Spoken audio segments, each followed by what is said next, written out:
Marx Arriaga, aquí en México, y perdón que les ponga yo nombre y apellido, pero pues todo el mundo lo sabe, y también creo que te refieres pues a estos, no sé cómo llamarlos, ideólogos, no sé qué son, que trajeron de Venezuela. Sí, una persona que trabaja con el señor Arriaga de Venezuela, que colaboró en el régimen chavista, en el régimen de Maduro. Carlos, tú que has estado tan afortunadamente metido en el tema, que te has puesto a estudiar, a analizar, ¿hay un grupo consultor, digamos, que trabajó en la elaboración de estos libros de texto? Porque mira, los años sí te dan un poco de experiencia y perspectiva. Yo recuerdo pues cómo en la Secretaría de Educación Pública pues había un trabajo que se llevaba meses de maestros, sobre todo de pedagogos, de personas que trabajaban en el diseño pues de lo que se iba a actualizar, de lo que se tenía que incorporar a los libros de texto cada año. Eso pasó ahora. ¿Hubo un grupo, hasta donde tú sabes, o quién hizo los libros de texto? Bueno, sí hubo un grupúsculo, desde luego, porque alguien los elaboró. Pero un grupúsculo no es lo mismo que un grupo. Así es. O grupos de expertos y personas que pudieran haber hecho aportaciones valiosas. Sí. Es muy... El proceso, ¿cómo sucedió? Un grupo de personas propuso, en primer lugar, un plan de estudios. Ese fue, digamos, medianamente consultado. Es cuestionable si la consulta fue válida o no. El plan es, como su nombre lo indica, el instrumento que dispone las orientaciones generales que vaya a tener la educación básica. Es como el plan de un edificio, de una casa. Ese plan fue elaborado por personas que importaron una llamada epistemología del sur. Es una filosofía. O sea, Marx Arriaga, aquí en México, y perdón que les ponga yo nombre y apellido, pero pues todo el mundo lo sabe, y también creo que te refieres pues a estos, no sé cómo llamarlos, ideólogos, no sé qué son, que trajeron de Venezuela.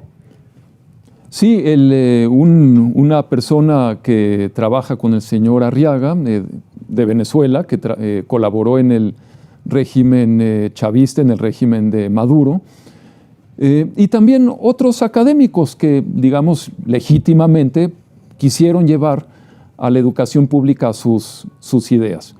Una persona muy destacada en ese campo es el señor Ángel Díaz Barriga. En fin, se publicó ese plan de estudio. ¿Verdad? El mexicano, sí. Que trabaja aquí con Marx Arriaga. No, son grupos separados. Ángel Díaz Barriga proviene del Instituto de Investigaciones sobre la Universidad y la Educación, el ISUE de la UNAM. También hubo algunos académicos de la UPN y seguramente de otras instituciones. Yo creo que es legítimo, además, que ellos hayan querido impulsar determinadas ideas. El problema es que también en ese caso la consulta fue, en el mejor de los casos, insuficiente. Por lo tanto, el plan ha sido muy, muy criticado. Hay una serie de observaciones que lo hacen vulnerable, sobre todo porque no está arraigado en la tradición educativa mexicana, en la forma en que los maestros han sido formados. Se denosta todo el esfuerzo educativo, literalmente todo el esfuerzo educativo que haya habido en el país antes de esta administración, como si a nadie se le hubieran ocurrido ideas buenas, articuladas, de buena fe para hacer avanzar la educación. Parecería un nuevo amanecer, el primer amanecer en la educación. O y eso es muy peligroso, ¿verdad? O el oscurecimiento de la luz, como diría Li Ching. Sí, y el problema es que en una actitud de ese tipo, pues las cosas no pueden salir bien. La educación es una tarea histórica, colectiva por excelencia, a la que millones y millones de maestros han dedicado su vida. Decenas, centenas de millones de madres y padres de familia le han dedicado la esperanza. ¿cómo decir que ese pasado es horroroso? Ha servido para la formación de un México excluyente, un México mestizo, epistemicida y más adelante neoliberal, que ha fomentado el individualismo, que ha desterrado las prácticas de vida en comunidad.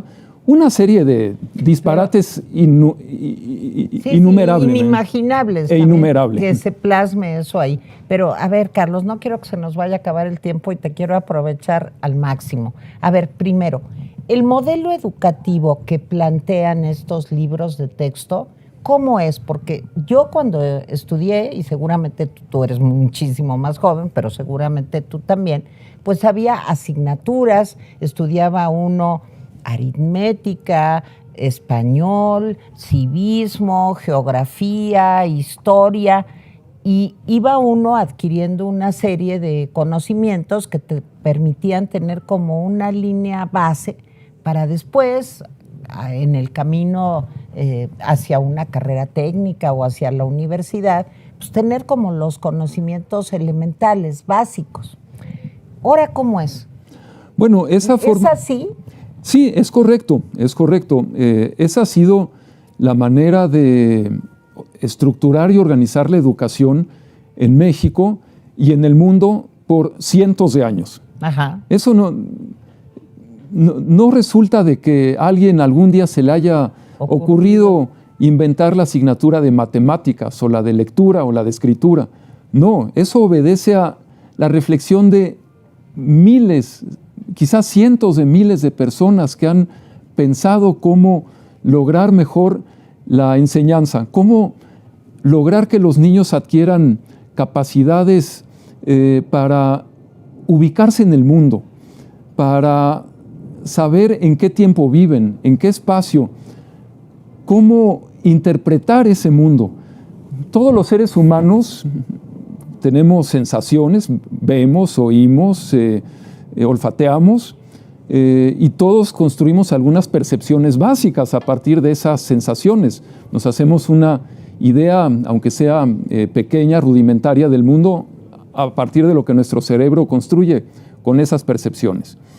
El siguiente paso es transformar esas percepciones o llevarlas a los conceptos, a las categorías del pensamiento, y eso ya es propio del ser humano. El ser humano es la única especie que tiene la capacidad de abstraer, de producir conceptos, crear conciencia y planificar. Y categorías a partir de esas percepciones, de esos elementos básicos que se forman naturalmente en la mente humana. Carlos, y ahorita estos libros, ¿cómo pretenden que los niños, o cuál es su propuesta para que los niños aprendan? Porque dicen que tiene que ser a través de proyectos, no de asignaturas. ¿Nos quieres explicar esto, por favor? No, y sigo construyendo, aunque sea brevemente, en esta idea de las sensaciones, las percepciones, los conceptos y las ideas. Sí. La unión de conceptos da pie a las ideas. Los conceptos sin percepciones no funcionan, están en el vacío. Las ideas sin concepto tampoco funcionan. La organización del conocimiento por disciplinas ayuda a construir ordenadamente las percepciones, las categorías, las ideas. La construcción de categorías e ideas no se produce necesariamente de manera natural, por simplemente observar en el mundo o por vivir. No, el avance de la civilización, el avance de la humanidad ha estado en que ha podido trascender esas cosas muy básicas. Y eso requiere de una formación, de un método, requiere de disciplina, requiere de un orden. Hay que aprender a leer, hay que aprender a escribir. Eso no se produce en la naturaleza de manera espontánea. Hay un método, hay una persona que enseña, hay un alumno que se esfuerza, hay materiales, y lo mismo con la escritura, aún más complejo. Los trazos, traducir los conceptos a palabras. Es un proceso complejísimo que involucra a todo el cerebro. Exactamente, y que va, conforme se va haciendo complejo, va involucrando más áreas del cerebro. Un buen lector no es el que simplemente puede leer mecánicamente las palabras en un párrafo simple. Y también un buen lector requiere más que interpretar en lo básico un párrafo simple.